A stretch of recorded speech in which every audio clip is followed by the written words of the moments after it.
بسم اللہ الرحمن الرحیم۔ السلام علیکم رحمۃ اللہ وبرکاتہ۔ یہ وہ تسبیح ہے جو دن میں صرف ایک بار پڑھ لے تو اللہ غیب سے اتنا رزق دے گا کہ آپ کی نسلوں میں کوئی غریب نہ رہے گا انشاءاللہ۔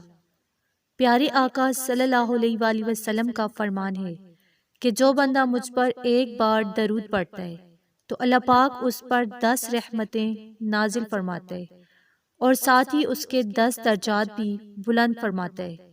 تو اپنی مغفرت کروائیں، پیارے آقا صلی اللہ علیہ وآلہ وسلم پر کثرت کے ساتھ درود پاک پڑھیں، کیونکہ آپ پر درود پاک پڑھنا باعث رحمت ہے اور باعث برکت بھی ہے۔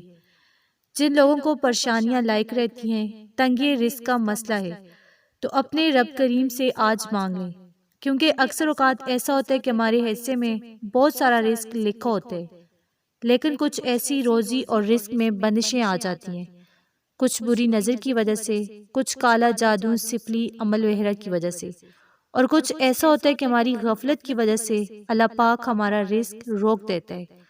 تو اپنے رب سے بے شمار مانگیے، لیکن مانگنے کا طریقہ اور سلیقہ بھی سیکھ لیجئے کہ کس طرح سے ہم نے عاجزی کے ساتھ مانگنا ہے اور کیسے مانگنا ہے۔ تو سب سے پہلے تو رب تعالیٰ کے شکر گزار بندے بن جائیں، پھر آپ نے صبح سے شام تک اپنی زبان کو سی لینا ہے، اپنے ہونٹوں کو سی لینا ہے، بس اس پر صرف اللہ کا ذکر ہونا چاہیے۔ صبح سے شام کثرت کے ساتھ درود پاک پڑھیں، تسبیح پڑھیں، تسبیح فاطمہ پڑھیے، سبحان اللہ، الحمدللہ، اللہ اکبر۔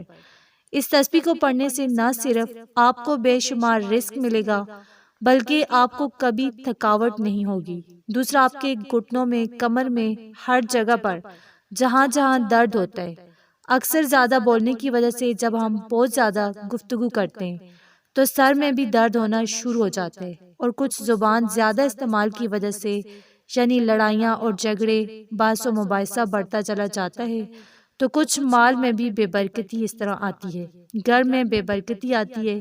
لہٰذا جتنا ہو سکے اپنی زبان کو اپنے قابو میں رکھیں، خاموشی اختیار کریں اور کثرت کے ساتھ درود پاک پڑھیں، پھر 5 وقت کی نماز ادا کریں۔ اپنے بچوں کو اچھی تربیت دیں، کیونکہ بچوں کی اب پہلی درسگاہ تو آپ کی گود سے، لہٰذا ان تک اچھی باتیں پہنچانے کے لیے پہلے آپ کو اچھا بننا ہوگا، اور پھر آپ کی اولاد بھی نیک بن جائے گی۔ پھر اگر آپ رزق چاہتے ہیں، پھر رزق کے لیے جب دعا مانگتے ہیں تو رب تعالیٰ بھی اس بندے کی وہ دعا قبول فرما لیتا ہے، کیونکہ وہ بہترین رزق دینے والا ہے۔ تو جب بندہ اپنے رب سے رزق مانگتا ہے تو اپنے بندے کو عطا فرما دیتا ہے۔ ایک صحابی خدمت اقدس میں صلی اللہ علیہ وآلہ وسلم کی خدمت میں حاضر ہوئے اور عرض کیا کہ یا رسول اللہ صلی اللہ علیہ وآلہ وسلم، دنیا نے پیٹھ پھیر لی ہے۔ تو آپ صلی اللہ علیہ وآلہ وسلم نے فرمایا، کیا وہ تسبیح تمہیں یاد نہیں جو تسبیح ملائکہ کی ہے اور جس کی برکت سے روزی دی جاتی ہے؟ ہلکے دنیا آئے گی تیرے پاس ذلیل و خوار ہو کر۔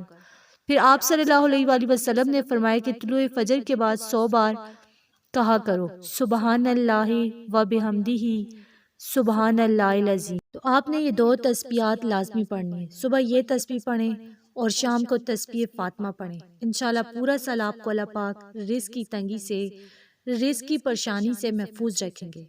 تو آپ اس عمل کو لازمی کریں، اسے شیئر کریں، ویڈیو کو لائک، چینل کو سبسکرائب کریں۔ جزاک اللہ۔